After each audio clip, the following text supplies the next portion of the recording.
Bismillahirrahmanirrahim. Assalamualaikum warahmatullahi wabarakatuh. Teman-teman sekalian, insyaallah hari ini kita akan melanjutkan ya pertemuan kita membahas tentang budaya politik dan partisipasi politik. Ya. Berkaitan dengan budaya politik, maka ada beberapa pengertian.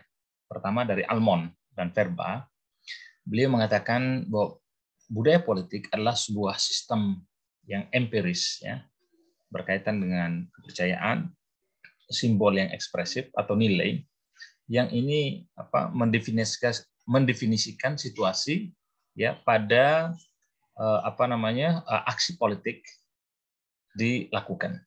Jadi dalam suatu fenomena politik ya atau dalam suatu kegiatan politik, maka di sana kemudian ada ya masalah kepercayaan, masalah simbol, masalah nilai yang dia memberikan pengaruh.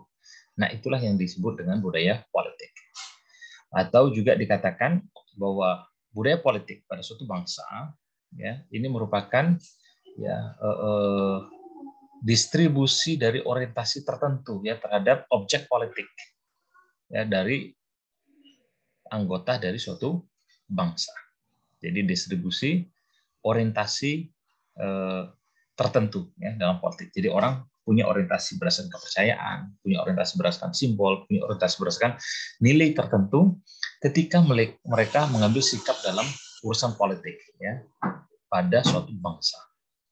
Adapun Lucien dia mengatakan ya sejumlah nilai yang fundamental atau sentimen atau pengetahuan yang memberikan bentuk dan substansi pada proses politik. Jadi tetap budaya politik di sini kelihatan teman-teman berkaitan dengan nilai, sentimen, pengetahuan ya. Bagaimana nilai tadi, bagaimana sentimen tadi, dan bagaimana pengetahuan tadi itu berpengaruh terhadap politik yang ada pada suatu negara. Maka sini budaya kan artinya kan sesuatu yang boleh kita bilang sifatnya adalah abstrak ya. Ada kaitan dengan nilai, ada kaitan dengan keyakinan, ada kaitan dengan sikap, pengetahuan dan sentimen. Tapi ternyata dia punya pengaruh yang luar biasa. Oleh karena itu, terdapat beberapa komponen ya, berkaitan dengan budaya politik. Kalau kita ingin melihat budaya politik tadi, pertama itu lihat dari kepercayaannya tentang otoritas. Apakah masyarakat misalnya menilai bahwa elit sosial yang ada ini diterima itu secara legitimasi atau tidak. Ya, ini berkaitan dengan budaya politik.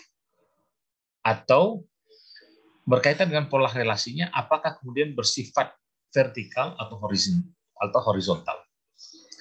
Nah, berkaitan dengan kelompok atau individu, apakah kelompok itu menjadi lebih penting dibandingkan dengan individu.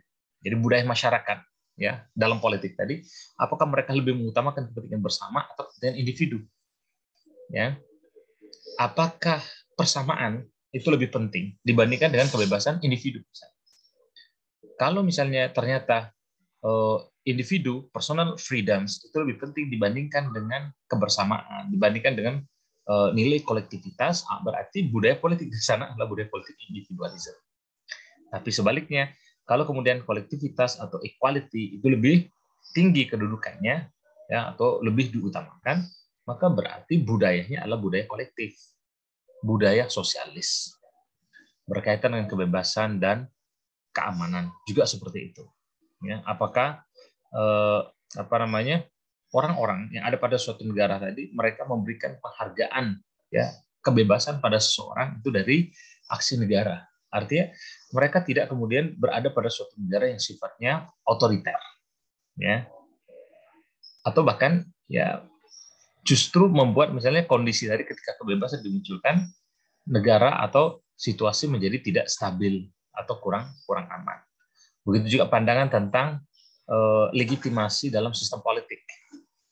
Ya, apakah memang rejim yang ada sekarang itu punya hak, ya punya kekuatan secara legitimate untuk memerintah atau tidak?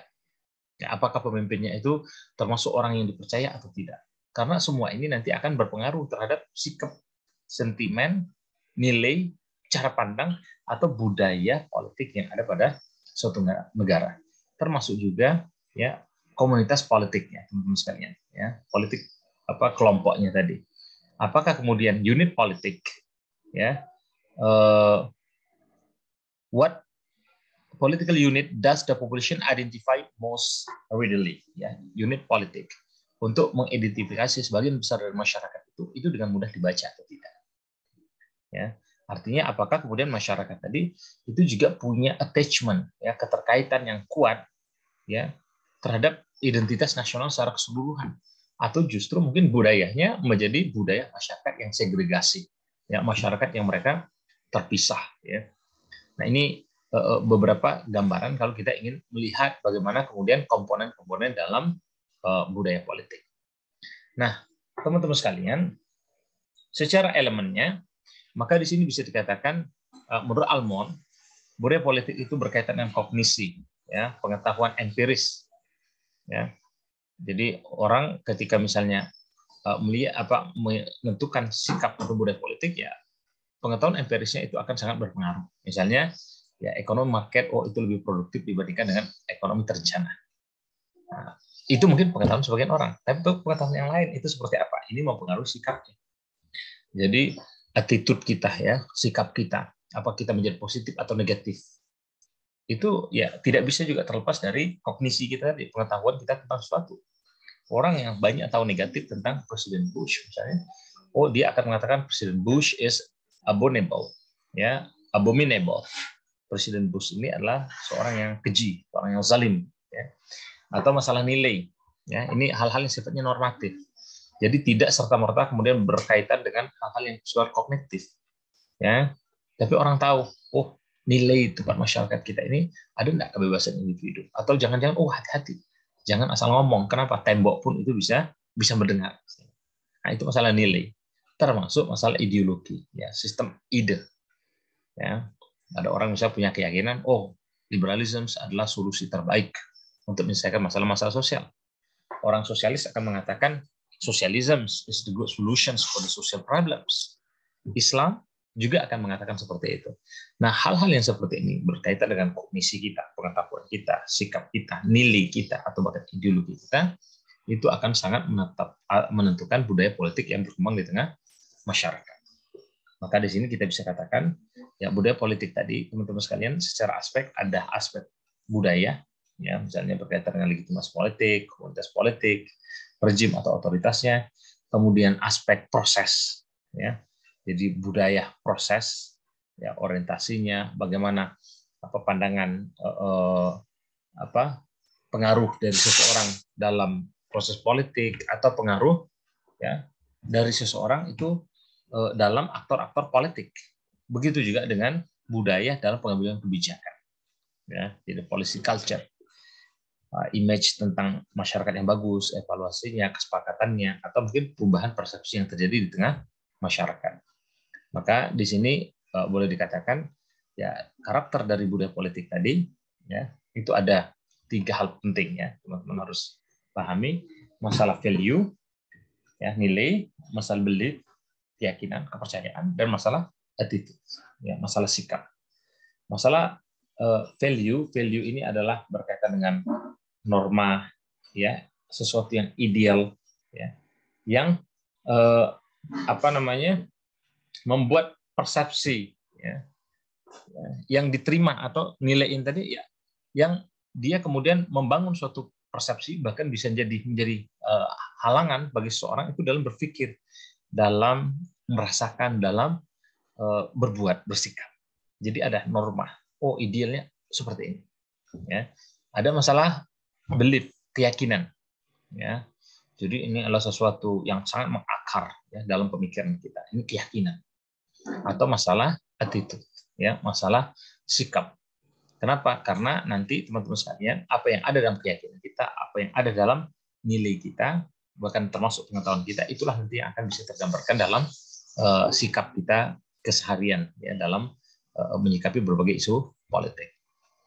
Nah, kalau dibagi secara tipenya, maka budaya politik itu ada yang bersifat mainstream, ada yang bersifat Marxis atau tradisi Marxis, ada kemudian tipe yang lainnya. Yang mainstream, maka budaya politik itu dibagi menjadi 3. Ada yang sifatnya parokial, ada yang sifatnya subjeks, ada yang sifatnya partisipan, Yang parokial itu adalah ketika masyarakat ya dengan jumlah yang sedikit atau bahkan tidak ada sama sekali itu punya kesadaran dalam sistem politik. Jadi mereka tidak punya persepsi bahwa mereka ini bisa memberikan pengaruh ya atau mempunyai suatu kewajiban untuk terlibat dalam kegiatan politik. Jadi ya sudah, mereka hanya konsens fokus dengan urusan pribadi-pribadi dan tidak mau sama sekali campur tangan dalam urusan politik. Memikirkannya saja pun mereka tidak mau. Maka ini boleh dikatakan budaya masyarakat di tempat itu adalah budaya yang parokial. Nah, coba teman-teman mungkin bisa lihat ya dalam konteks negara kita parokial atau subjek atau participants. Kalau subjek berarti masyarakat ya yang menjadi bagian dalam sistem politik tadi, mereka sebenarnya sudah punya persepsi bahwa ternyata politik itu punya pengaruh dalam kehidupan mereka. Tapi mereka bersikap pasif ya. Mereka tidak melakukan sesuatu ya untuk melakukan keterlibatan atau memberikan pengaruh untuk melakukan perubahan dalam sistem politik. Ya, jadi mereka akhirnya lebih banyak terpengaruh dengan aksi-aksi yang dilakukan oleh pemerintah karena mereka merasa ya sudah ya kita dalam politik ini sudah diwakili oleh pelaku pemerintah. Tapi mereka tahu bahwa apapun dalam politik itu memberikan pengaruh dalam kehidupan mereka. Dan yang ketiga ini adalah participants. Maksudnya masyarakat pada suatu tempat secara budaya mereka sudah aware, ya mereka sudah perhatian bahwa mereka perlu memberikan input ya dalam proses politik di tengah masyarakat. Sehingga apa? Mereka betul-betul terlibat dalam kegiatan politik tadi. Ya. Nah, ini mungkin nanti kita akan juga melihat ya bagaimana kemudian political participation ya, keterlibatan atau partisipasi dalam politik. Nah, ketika masyarakat tadi partisipasi politiknya itu sudah tinggi, ya bukan cuma sekedar dengan pemilu, tapi juga melakukan kontrol ya terhadap jalannya pemerintahan, maka ini berarti masyarakat tadi sudah dianggap mereka berada pada budaya yang partisipan. Oke, itu budaya yang mainstream. Adapun dalam budaya Marxis, teman-teman sekalian, maka mereka meletakkan ide budaya ini pada superstructure, ya ibarat pohon. Ya kalau dasarnya, substructure-nya itu adalah akarnya, ya batangnya itu adalah ideologinya. Nah budaya, ide, sosial, politik, keamanan, dan seterusnya, ini bagian dari superstructure. Dalam teori Marxis, mereka mempercayai bahwa budaya itu muncul berdasarkan kelas. Jadi orang dengan berbeda kelas, budayanya beda. Anda orang kaya, dengan Anda orang miskin. Secara budaya itu beda. Anda orang berpendidikan dengan orang tidak berpendidikan, karena kelas sosialnya berbeda, maka itu juga akan bisa berbeda. Bahkan orang kota dengan orang desa, itu bisa berbeda budaya. Kenapa? Karena kelas sosialnya itu berbeda. Nah, biasanya kata pemahaman Marxis, budaya itu akan didominasi oleh mereka yang lebih kuat, mereka yang memerintah. Jadi apapun budaya tadi, yang mereka yang paling berpengaruh, maka itulah kemudian yang bisa menjustifikasi ini budaya yang muncul di tengah masyarakat kita, ya atau sebagai representasi dari budaya masyarakat kita. Nah, ada tipe budaya politik yang lain, ya, yang mereka tidak hanya concern dengan sikap atau perilaku, tapi mereka juga melihat dari sisi modal sosial atau gerakan sosial. Ya, baik gerakan sosial yang lama maupun gerakan sosial yang baru. Nah, teman-teman sekalian, Almond dia mengatakan kalau kita perhatikan general public of majority, ya. Jadi ini ada kondisi ketika publik mereka tadi tidak tahu atau bahkan tidak perhatian tentang ya apa yang menjadi much beyond their immediate concerns. Jadi mereka kurang perhatian terhadap apa yang tidak secara langsung itu memberikan pengaruh pada mereka. Ya, ini dalam kebijakan luar negeri ya. Almond menceritakan akhirnya apa? Misalnya dalam kebijakan politik luar negeri ya, mereka tidak mau campur tangan, mereka tidak mau bahkan berkomentar, mendiskusikan, tidak mau. Kecuali apa? Kecuali negara tadi in war or international crisis. Oh, baru ada masalah, baru mereka cerita. Ini yang general public of majority, general public of majority. Ini yang sering terjadi, teman-teman sekalian. Jadi kata Almond, kebanyakan di antara masyarakat mereka dalam budayanya itu tidak perhatian dan tidak concern dengan urusan politik. Ya, mereka ya sudah baru kalau ada masalah mereka rasakan ya berpengaruh karena ada kebijakan-kebijakan politik, baru kemudian mereka memberikan komentar atau mereka memberikan perhatian. Tapi ada juga kelompok minority yang mereka cukup perhatian dengan urusan politik, dengan urusan publik. Ya, biasanya mereka adalah orang-orang yang punya pendidikan yang bagus. Ya, mereka bahkan teman-teman sekalian ya concern dengan isu-isu politik, bahkan lebih sudah abstrak ya. Jadi berpikir orang berpendidikan itu sudah bisa abstrak. Termasuk misalnya dalam urusan kebijakan luar negeri, dia sudah bisa berpikir, ini ada apa? Ya, teman-teman saya kira ya karena sudah mahasiswa ini sudah masuk dalam golongan ya yang seperti ini, yang minoritas kita. Ya, seperti saya sampaikan, Anda beruntung karena mungkin hanya sekitar 5% ya dari pemuda seusia Anda itu yang bisa mendapatkan akses pendidikan. Nah, ketika kita belajar, apalagi dalam bidang politik, dalam bidang HI, itu hanya sedikit orang. Maka hanya sedikit sekali orang kemudian yang memikirkan bagaimana kebijakan politik yang ada pada negara kita ini. Dan ada juga policy and opinion elite of a few highly influential people. Nah, ada lebih sedikit lagi itu kelompok elit ya, yang mereka ini teman-teman sekalian membangun opini, mereka mengeluarkan suatu kebijakan tapi pengaruhnya itu luar biasa di tengah masyarakat. Kenapa? Karena mereka adalah kelompok yang memang tergabung dalam politik. Ya, biasanya kelompok-kelompok profesional, ya, mereka pengusaha akhirnya jadi anggota DPR, mereka akhirnya mencalonkan diri jadi bupati, jadi gubernur, atau bahkan sampai jadi presiden dan menteri. Nah, mereka jumlahnya sedikit tapi punya pengaruh ini yang luar biasa. Dan ini kira-kira kata Almond yang terjadi di tengah masyarakat kita. Nah, teman-teman sekalian, karena itu ya budaya politik ini perlu selalu ditingkatkan, dan metode untuk meningkatkan budaya politik itu seharusnya melalui berbagai sarana ya, mulai dari keluarga, kemudian sekolah, organisasi agama, kelompok sebaya, dari dunia pekerjaan, media, partai politik, kontak dengan pemerintahan atau struktur pemerintahan dan lain-lainnya. Ya. Jadi ini adalah media-media untuk melakukan sosialisasi politik. Nah, sehingga apa? Kalau itu kemudian bisa ya berjalan, budaya politik tadi itu berkembang, teman-teman, akan ada yang disebut dengan political trust dan social capital. Ya, yang mana kepercayaan politik ini sangat tergantung dengan tampilan dari institusi yang demokratis tadi.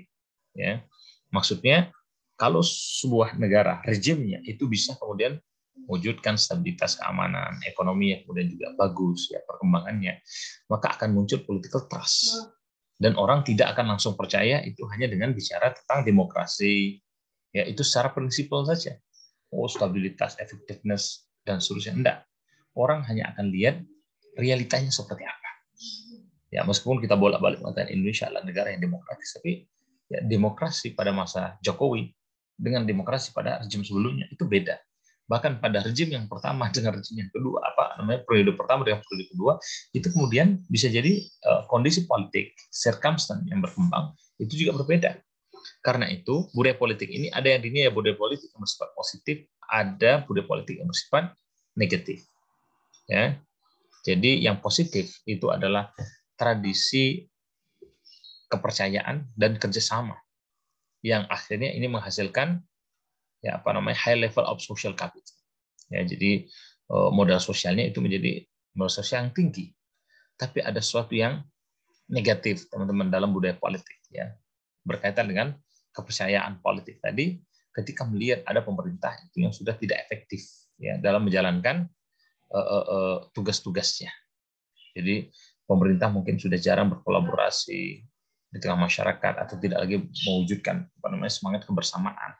Nah, ini akan menjadi masalah. Adapun berkaitan dengan modal sosial, maka budaya kepercayaan, kerjasama teman-teman sekalian untuk membuat suatu aksi bersama ya menjadi sesuatu yang mungkin dan efektif. Nah, ini social capital yang luar biasa ya.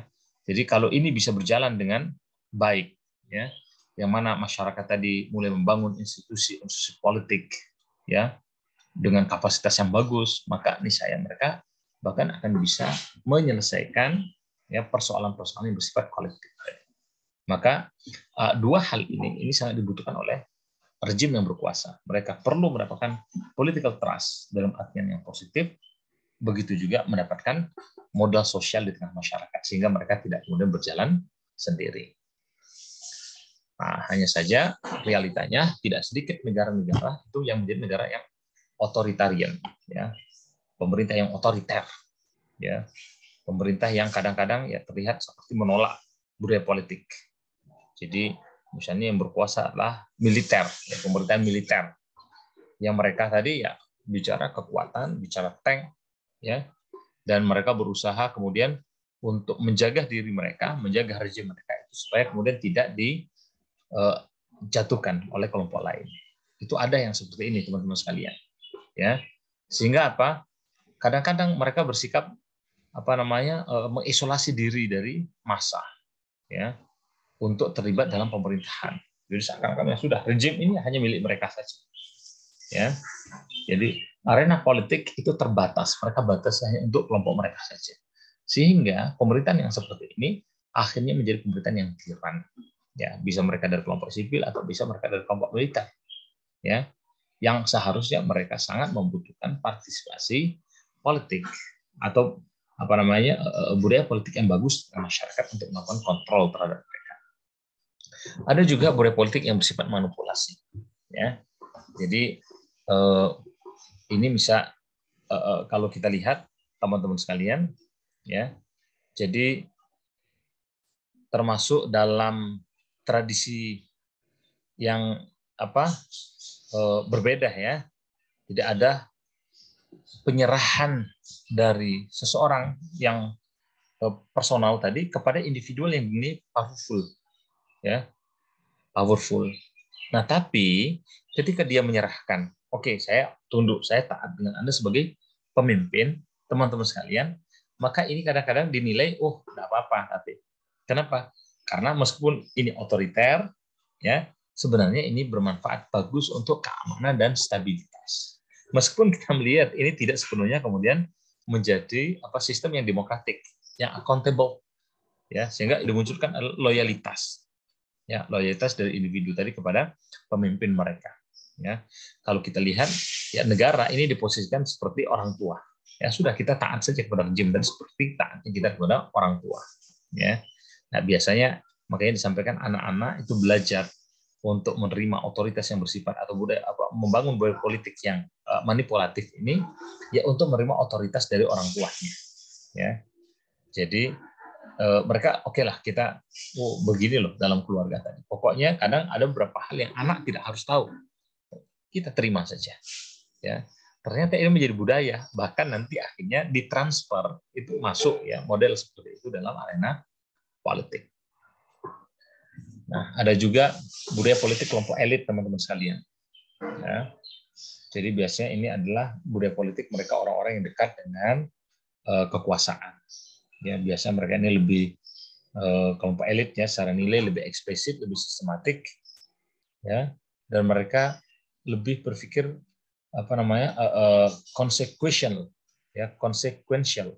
Jadi semuanya ada konsekuensi itu dari tindakan yang mereka ambil dibandingkan dengan pemikiran dari masyarakat yang umumnya. Maka ketika kita ingin melihat bagaimana pengaruh dari budaya politik kelompok elit terhadap stabilitas politik, ada 3 hal yang harus kita perhatikan. Pertama, ya, apakah para elit tadi mereka ini punya keyakinan, ya, keyakinan in its own right to rule, bahwa mereka mempunyai hak untuk memimpin, ya. Apakah memang pemimpin sekarang ini atau pemerintahan sekarang ini menjadi sumber atau justru menjadi masalah untuk kemajuan? Nah, ini penting. Karena pemimpin atau kelompok elit yang memimpin tadi, ada yang mereka menjadi sumber untuk kemajuan karena mereka memang progresif, tapi ada kemudian yang justru menghambat kemajuan itu sendiri, ya. Kemudian yang kedua adalah apakah elit tadi, teman-teman sekalian, mereka menerima ide tentang kepentingan nasional, ya, sehingga mereka tidak mengutamakan kepentingan individu atau kepentingan kelompoknya. Nah, kita lihat ini di negeri kita, ya, pemerintah atau elit-elit kita lebih mengutamakan kepentingan bangsa dan negara atau mungkin lebih mengutamakan kepentingan individu dan golongan. Kemudian juga apakah mereka juga menerima rule of game, ya, aturan dalam permainan, ya. Khususnya itu berkaitan ya bagi mereka yang memerintah itu tentang transfer of power, sharing of power. Bahwa mereka ketika memerintah itu tidak kemudian berarti mereka harus menguasai semuanya, tapi perlu ada sharing of power, transfer of power, sehingga kemudian sistem yang demokrasi itu akan bisa diwujudkan. Ya, nah ini apa namanya menjadi pertanyaan besar ya dalam politik, karena dalam realitanya dikatakan teman-teman sekalian banyak di antara masyarakat, ya, terutama terpengaruh dengan elitnya juga. Jadi budaya politik masyarakatnya rendah, kemudian elitnya dan juga bersikap parokial, ya. Jadi mereka apa namanya masyarakatnya parokial, masyarakat kurang kesadaran dalam politik, sementara kelompok elitnya itu bersikap otoriter, ya. Dan ketika terjadi pergantian rezim, kadang pemimpin yang baru pun itu juga kurang secara otoritasnya. Otoritas itu ada dua ya syaratnya, ada power, kemudian ada apa namanya ada kemampuan, ya. Jadi rule lack of authority, kemampuan dia untuk melakukan sesuatu yang menjadi tanggung jawab dia, ya. Sehingga apa, teman-teman sekalian, seringkali ya ketika misalnya pemerintahan yang lama itu jatuh, ya mereka berharap, ya masyarakat tadi berharap akan langsung ada perubahan, sangat banyak perubahan yang cepat, perubahan dengan mudah. Padahal ternyata hal itu bukan sesuatu yang sepele, ya. Kita ini hidup dalam sebuah sistem yang sangat complicated, ada birokrasi yang sangat besar pengaruhnya, bahkan mereka lah sebenarnya mengendalikan kekuasaan, sehingga sebenarnya perubahan itu ya sulit untuk langsung bisa didapatkan, apalagi dalam waktu yang singkat, ya. Sehingga sebenarnya Indonesia ingin menjadi maju itu tidak sepenuhnya itu tergantung dari 5 tahunan pemilu tadi, ya. Maka di sini kelihatan juga ya teman-teman sekalian bahwa sebenarnya masyarakat pun kadang kurang sportif mereka ya dalam melihat sistem pemerintahan tadi, ya. Mereka ingin ada perubahan yang cepat dan bagus, tapi di sisi lain mereka juga budaya politiknya itu rendah, dan antar rejim yang lama dengan yang baru itu kadang juga tidak ada koordinasi antara satu dengan yang lainnya. Maka akhirnya apa teman-teman sekalian, rejim yang lama ya atau rejim yang baru kadang-kadang antara satu dengan yang lain selain tidak bisa bekerja sama, mereka pun memunculkan kecurigaan antara satu dengan yang lainnya dalam sistem politik, ya. Maka di sini ya kita melihat ya apa namanya konsep budaya politik ini, teman-teman sekalian, ini perlu dipahami lebih lanjutnya untuk memahami politik kita. Kesadaran terhadap budaya politik ini akan membangun ya pemahaman yang bagus tentang sistem politik yang ada. Ini kalau dilihat dari basis understanding-nya, atau kalau kita lihat dari basis descriptive utility-nya, maka kita akan melihat bahwa ternyata kepercayaan, value, attitude ini tadi teman-teman sekalian, ini merupakan aturan, mekanisme aturan yang sangat penting dalam sistem politik. Ya, bahkan budaya politik sebenarnya ini akan bisa kita gunakan untuk melakukan penjelasan lebih lanjut atau bahkan memprediksi apa yang akan terjadi dalam politik sebuah negara. Kenapa? Karena budaya politik yang sekarang ini terjadi sebenarnya dia akan bisa memahami kondisi sekarang, perkembangannya ini sekarang seperti apa, dan kira-kira ke depan akan jadi seperti apa. Ya. Ini teman-teman berkaitan dengan budaya politik. Sekarang kita akan bicara tentang partisipasi politik. Ya, karena memang antara budaya politik dan partisipasi politik ini tidak bisa kemudian sepenuhnya dipisahkan. Ya. Bahkan partisipasi politik di tengah masyarakat itu sebenarnya adalah cermin dari bagaimana budaya politik di tengah masyarakat tadi. Yang mana makna partisipasi politik ini adalah ambil bagian dalam politik. Ya. Jadi ada masyarakat yang mengambil bagian ya dalam politik baik secara langsung ataupun tidak langsung, yang dia berusaha untuk mempengaruhi ya personel atau kebijakan yang diambil oleh pemerintah yang berkuasa. Nah, teman-teman sekalian, ya, Huntington dia mengatakan partisipasi politik tadi, teman-teman sekalian, itu adalah aktivitas dari kelompok swasta ya untuk memberikan pengaruh atau kelompok non pemerintah untuk memberikan pengaruh terhadap kebijakan ya yang diambil oleh pemerintah. Michael Rush kata dia, ya keterlibatan individu pada berbagai level ya aktivitas dalam sistem politik ini yang disebut sebagai partisipasi politik. Maka boleh dikatakan misalnya voting ya pemilu ya voting kita memberikan suara dalam pemilu itu termasuk di antara salah satu aktivitas dalam partisipasi politik. Ya, hanya saja masalahnya kadang-kadang banyak di antara orang, ya, di antara masyarakat menilai, oh ketika sudah pemilu berarti mereka sudah selesai dalam partisipasi politik. Nah ini persoalan besar, ya, karena pemilu tadi itu hanya salah satu bagian kecil dari partisipasi politik. Ya, masih ada partisipasi politik yang lainnya. Apakah itu yang bersifat konvensional ataukah yang bersifat ya unconventional? Yang konvensional, teman-teman, ya pemilu tadi. Atau bisa jadi kita menulis surat. Kita melakukan kontak dengan perwakilan kita, memberikan masukan-masukan kepada mereka. Kita melakukan kampanye. Kita memberikan kontribusi mungkin masuk dalam social capital masyarakat. Atau bahkan kita membangun suatu kantor ya yang ini juga memberikan atau berusaha untuk meningkatkan partisipasi politik yang ada di tengah masyarakat. Jadi artinya yang conventional participation kita melakukan hal-hal positif dalam rangka memberikan pengaruh terhadap kebijakan yang diambil oleh pemerintah. Tapi kadang ada orang yang bersikap konvensional, ya unconventional ya dalam partisipasi politiknya, sehingga kadang-kadang mereka melakukan boycott, ya mereka melakukan demonstrasi, mereka melakukan march, ya keliling jalan rame-rame, ya atau bahkan sampai melakukan tindakan kekerasan sebagaimana yang dilakukan oleh kelompok-kelompok teroris. Nah, memang kalau kita perhatikan bahkan di Amerika sekalipun, teman-teman sekalian, ya partisipasi politik yang paling tinggi itu adalah dengan cara voting, ya baru diikuti dengan kontak itu. Kemudian mereka mengadakan pertemuan-pertemuan ya dengan organisasi politik, ya. Yang lainnya mungkin ada aktivitas komunikasi yang bersifat informal atau kemudian meeting-meeting yang dilakukan dan sebagian kecil itu dengan melakukan kampanye atau protes. Ya. Jadi tetap artinya memang di negara maju saja partisipasi politik itu lebih banyak atau masih lebih banyak dipahami itu dalam artian partisipasi dalam pemilu. Padahal kan setelah pemilu kan perlu ada proses kontrol, perlu ada proses konsultasi antara pemerintah dengan masyarakat. Maka teman-teman sekalian di tengah model partisipasi yang totalitarian, ya masyarakat, ya mereka tadi gabung dalam politik itu hanya ketika mereka dimobilisasi oleh partai, ya atau oleh negara untuk ya mengimplementasikan kebijakan yang sudah dibuat. Jadi ini ada kebijakan, akhirnya dilakukan mobilisasi masyarakat. Seakan-akan mereka mendukung. Selesai. Ini berarti adalah totalitarian model of participation.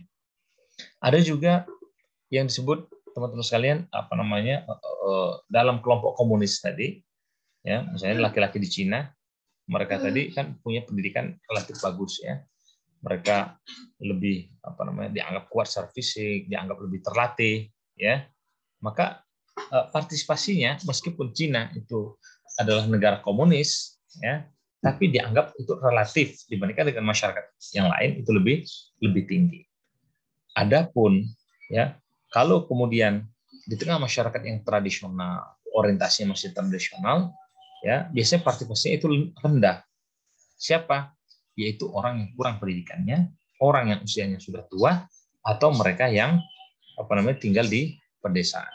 Ya, jadi orang pedesaan biasanya mereka ya, bekerja sebagai petani. Ya kadang tidak mau tahu campur tangan itu urusan politik. Dan ini kondisinya berbeda dengan mereka yang tinggal di kota yang kadang-kadang ya mereka punya pekerjaan yang sifatnya adalah blue collar, ya. Jadi pekerjaan kerah biru, ya. Nah, teman-teman sekalian, maka di sini variabel ya dalam pendidikan politik atau dalam partisipasi politik itu berkaitan dengan pendidikan, berkaitan dengan kepentingan politik, dan berkaitan dengan political efficacy, termasuk pengetahuan politik, ya, atau juga skill masyarakat dan mobilisasi massa. Nah, untuk efficacy ini ada yang bersifat internal, ya, bagaimana kemudian keyakinan dari seseorang tadi, ya, berkaitan dengan kompetensinya dalam memahami atau berpartisipasi dalam politik.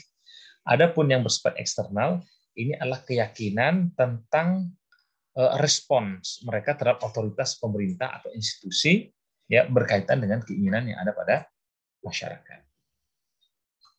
Nah, akhirnya kalau partisipasinya bagus, teman-teman sekalian, maka perkembangan politiknya juga akan bagus.